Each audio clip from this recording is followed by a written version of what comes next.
Hello friends. RRB JE, जी हाँ, RRB JE recruitment 2023 की vacancies की बात करेंगे। कितनी सीट्स खाली हैं, कब तक वैकेंसीज आ सकते हैं, लेकिन मोस्ट इम्पॉर्टेंट कि इसकी प्रोसेस क्या है, कौन कौन एलिजिबल है, क्या एलिजिबिलिटी चाहिए, किस किस पोस्ट पे जॉब्स आती हैं और सिलेक्शन प्रोसेस क्या है, एग्जामिनेशन पैटर्न क्या है।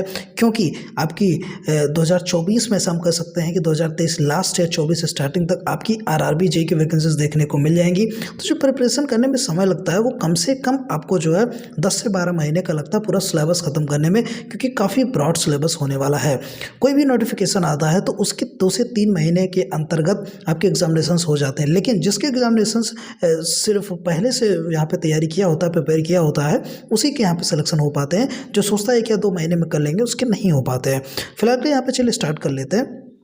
देखिए, सबसे पहले ये चीज़ देखिएगा, JE application form release for the post of junior engineer. ठीक है, अब किस किस पोस्ट के लिए निकलता है? Junior engineer information technology means IT, DMs means की डिपार्ट सुपरिटेंडेंट के लिए निकलती है, और सीएमए मीन्स की यहाँ पे केमिकल एंड मेटलर्जिकल असिस्टेंट्स की पोस्ट के लिए निकलती है। तो 4 पोस्ट में वैकेंसीज निकलती है। लास्ट वैकेंसी 2019 में आई थी और 13,000 के आसपास यहाँ पे वैकेंसी आई हुई थी। ठीक है, बात करते हैं जॉब लोकेशन की, तो विद इन इंडिया आपको जॉब करनी होती है। और सिलेक्शन प्रोसेस की अगर हम बात कर लें तो सीबीटी मोड में पेपर होता है, मतलब कहने का ये है कंप्यूटर बेस्ड पे पेपर होता है और उस पर आपको टिक लगाना होता है। 4 ऑप्शंस दिए होते हैं।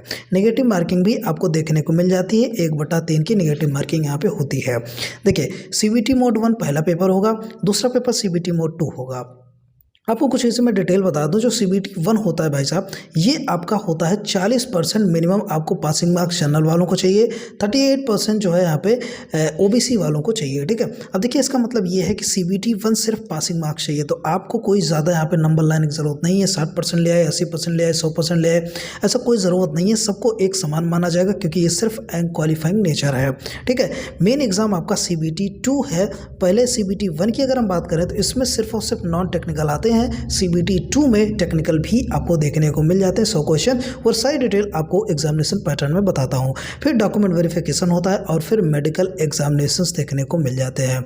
दूसरे पे चलते हैं, यहाँ पे जॉब रिस्पॉन्सिबिलिटी की अगर हम बात कर लें, भैया क्या रिस्पॉन्सिबिलिटी होती है जॉब्स की, तो आरआरबी जेई की अगर हम बात करें, देखिए periodical and accounting verification for stores and tools in discharge. आपको जो वहाँ पे स्टोर होता है, जहाँ पे चीज़ें बन रही होती है, इक्विपमेंट्स बन रही होती है, चाहे प्रोडक्शन हो चाहे मेंटेनेंस हो, वहाँ पे आपको अकाउंटिंग का भी काम मिल जाएगा, वेरिफिकेशंस का काम मिल जाएगा। साथ ही साथ बात करें, चीज़ों को मॉनिटर करने का काम मिल जाएगा। Maintaining the valuable equipment like overhead, OHE, substation पे भी आपको लगा दिया जा सकता है। साथ ही साथ आप monitoring the signal installation of station, जो सिग्नल का इंस्टॉलेशन होता है स्टेशन पे, उस पर आपको लगाया जा सकता है। Checking the working and availability of IT hardware software, जो आईटी वाले उनको आईटी हार्डवेयर और सॉफ्टवेयर में भी लगाया जा सकता है। ठीक है, और ऐसे मतलब अलग अलग रिस्पॉन्सिबिलिटीज़ होती हैं। अगर हम बात करें चाहे मैकेनिकल की, चाहे सिविल, चाहे इलेक्ट्रिकल, चाहे आईटी, सबकी अलग अलग चीज़ें होती हैं। ठीक है, तो रेलवे में काम की कमी नहीं है, काम बहुत ज़्यादा है। चलिए सैलरी की अगर हम बात कर लेते हैं, सैलरी देखिए, एसएससी जेई सैलरी देखिए यहाँ पर 3 चीज़ें आपको देखने को मिलेंगी। एक class A, class B, class C. आपको काफ़ी लोगों को नहीं पता है, तो ध्यान से आप लोग सुनिएगा। देखिए, सबसे पहले आता है मेट्रोपोलिस सिटीज़। ठीक है, जो स्मॉल सिटीज़ होती हैं उनको कहा जाता है। फिर यहाँ पे बात करते हैं metropolis plus other big cities आती हैं, और लास्ट में आपकी जो स्मॉल सिटीज़ होती हैं उनकी बात करते हैं। तो 3 कैटेगरीज में आपकी सैलरी डिवाइड है। मतलब कहने का ये है, क्लास ए मतलब होता है सिटी एक्स, जो कि स्मॉल सिटीज़ होती हैं, और सिटी वाई जो कि उससे थोड़ा सा कम स्मार्ट होती हैं, और क्लास सी जो कि विलेज एरियाज या फिर स्मॉल सिटीज़ होती है उनकी बात करें। अब देखिए इसके अंतर क्या है भाई साहब, अंतर सैलरी का पड़ता है। देखिए, बेंगलुरु है, मुंबई है, पुणे, हैदराबाद, दिल्ली, अहमदाबाद, चेन्नई, कोलकाता, ऐसे सिटीज़ की जो सैलरीज होती हैं भैया वो हाई होती हैं। साथ ही साथ बात कर लें, जो सिटी वाई है इसकी सैलरी थोड़ा सा कम होगी सिटी एक्स के कंपेरिजन में, और सिटी आपके सामने है, वीडियो को पॉज करके आप देख सकते हो। चलिए बात कर लेते हैं जो सैलरी है। अब देखिए 2 सैलरी आपको देख रही होगी, आप थोड़ा सा कंफ्यूज ना होइएगा, मैं आपको बताता हूँ। देखिए, जो 34,500 आपको देखने को मिलता है ट्रेनिंग पीरियड में आपकी सैलरी होती है। ठीक है, बेसिक पे है, और प्लस करेंगे तो इसमें सैलरी आपकी बढ़ जाएगी। साथ ही साथ अगर हम यहाँ पे दूसरी बात करें, तो जो ग्रॉस सैलरी आपकी बनती है, मतलब आफ्टर ट्रेनिंग अगर हम बात करें, तो 42 से 52,000, जी हाँ, ये इन हैंड आती है। वैसे तो आपकी जो है सैलरी लगभग 55-56 बन जाती है, लेकिन अगर हम बात करें तो कट कटा के जो है यहाँ पे डिडक्शंस के बाद 42 से लेके 52 तक आपको मिलती है। देखिए ऐसा क्यों है, क्योंकि देखिए जो क्लास सी वाले हैं उनको सैलरी कम होती है, क्लास ए वालों को 52-55 तक यहाँ पे मिल जाती है।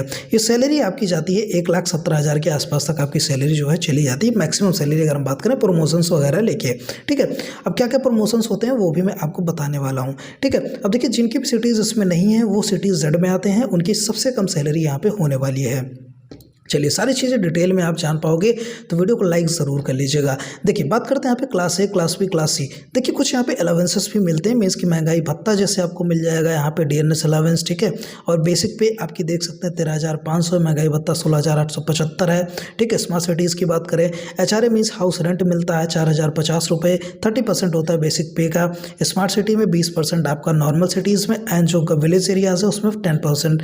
अदर अलावेंस को जोड़े तो 4,000 रुपये, सैलरी इन हैंड 38,445 और कुछ डिडक्शन कटा के 36,425 रुपये आपकी स्टार्टिंग सैलरी में आपको बता रहा हूँ। ठीक है, और क्लास बी की देख सकते हैं 35 और यहाँ पे क्लास सी की 33,000 के आसपास सैलरी आपको देखने को मिल जाती है।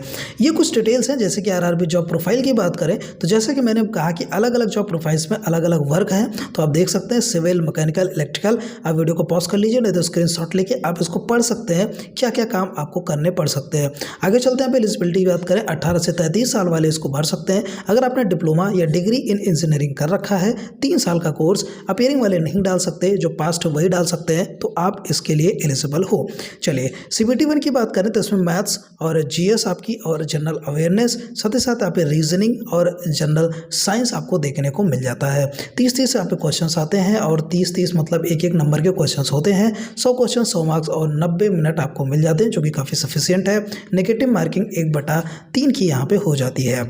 आगे यहाँ पे बढ़ते हैं आरआरबी जूनियर इंजीनियर। अगर हम प्रमोशंस की बात करें तो आप देख सकते हैं सबसे पहले जूनियर इंजीनियर, उसके बाद आपका असिस्टेंट इंजीनियर, फिर एग्जीक्यूटिव इंजीनियर और फिर सीनियर सेक्शन इंजीनियर। इसकी सैलरी लाखों में होती है, जो कि फाइनल स्टेज की यहाँ पे पोस्ट है।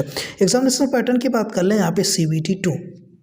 जी हाँ, जैसा कि मैंने बताया 1/3 आपकी नेगेटिव मार्किंग है, 40% पासिंग मार्क्स है। जनरल OBC के लिए 30%, SC के लिए 30%, ST के लिए 25%। इतना जब आप पास करेंगे PW को 2% और छूट मिल जाती है, तब आप जाके CBT 2 के लिए एलिजिबल होते हैं। अगर आप एलिजिबल हो तब यहाँ पे आपके ये सिलेबस आपको पढ़ने पड़ेंगे, जिसमें कि general awareness, physics and chemistry, basics of computer and application, basics of environmental and pollution control and technical abilities के आपको पढ़ने पड़ जाएंगे। 5 सब्जेक्ट टोटल है।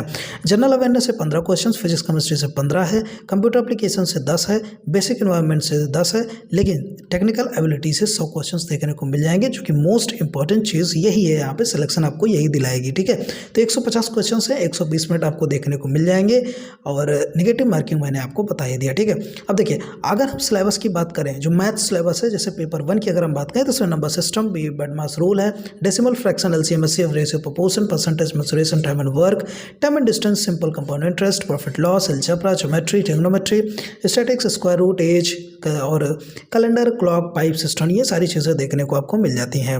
आगे चले अगर हम RRB J syllabus general intelligence and reasoning की, तो analogy, alphabetical and number series, coding and decoding, mathematical operations, relationship, syllogism, jumble, Venn diagram, data interpretation और यहाँ पे conclusion, decision making, similarity, difference, analytical reasoning और direction statement वाले questions देखने को मिलते हैं।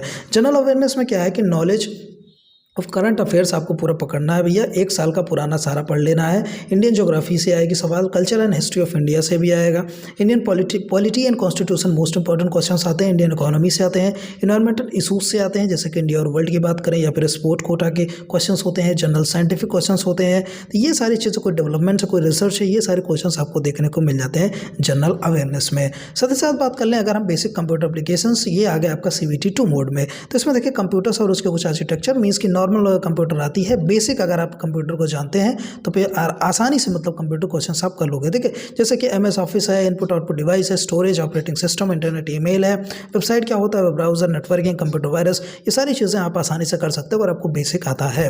देखिए अब बात करते हैं basics of environment and pollution control, जो कि आपकी CBT 2 का भी एक पार्ट है। तो बेसिक ऑफ एनवायरनमेंट आता है, adverse effect of environment, pollution देखने को मिल जाएगा, पॉल्यूशन कंट्रोल एंड स्ट्रेटजी हो जाती है, types of pollution, waste management, global warming, acid rain, ozone depletion, ये सारे क्वेश्चंस मतलब इस टॉपिक से क्वेश्चंस देखने को मिलेंगे। आते हैं भैया मेन मुद्दे पे, जो कि हमारा टेक्निकल सवाल हो जाता है। अब जो भी यहाँ पे टेक्निकल वाले हैं उनको ध्यान से सुनना है। देखिए टेक्निकल में काफ़ी ब्रॉड सिलेबस है ना, तो उसके लिए मैं एक नई वीडियो लेके आऊँगा, लेकिन आपको यहाँ पे ऊपर ऊपर में सिलेबस बता देता हूँ एक्चुअल में सिलेबस है क्या। ठीक है, ऊपर ऊपर बताऊँगा, मीन्स टॉपिक बताऊँगा, सब टॉपिक आपको नेक्स्ट वीडियो में बताऊँगा, नहीं तो ये वीडियो काफ़ी लंबी होती जा रही है। देखिए इतनी चीज़ें हैं, ये लोग एलिजिबल हैं बनने के लिए, जैसे इलेक्ट्रिकल एंड एलाइड इंजीनियरिंग वाले, इलेक्ट्रॉनिक्स एंड एलाइड इंजीनियरिंग वाले, प्रिंटिंग टेक्नोलॉजी या CMA या civil and allied engineering, computer science और इंफॉर्मेशन टेक्नोलॉजी या फिर मैकेनिकल एंड एलाइड इंजीनियरिंग, ये लोग एलिजिबल हैं। इनके लिए अलग अलग सिलेबस यहाँ पे देखने को आपको मिल जाता है। जैसे कि अगर हम बात कर लें तो मैकेनिकल वालों के लिए syllabus engineering mechanics, material science, strength of material, mechanic, welding, grinding, finishing process, metrology, fluid mechanics, hydraulic machine, industrial management, thermal engineering और कैड भी आपको देखने को मिल जाता है।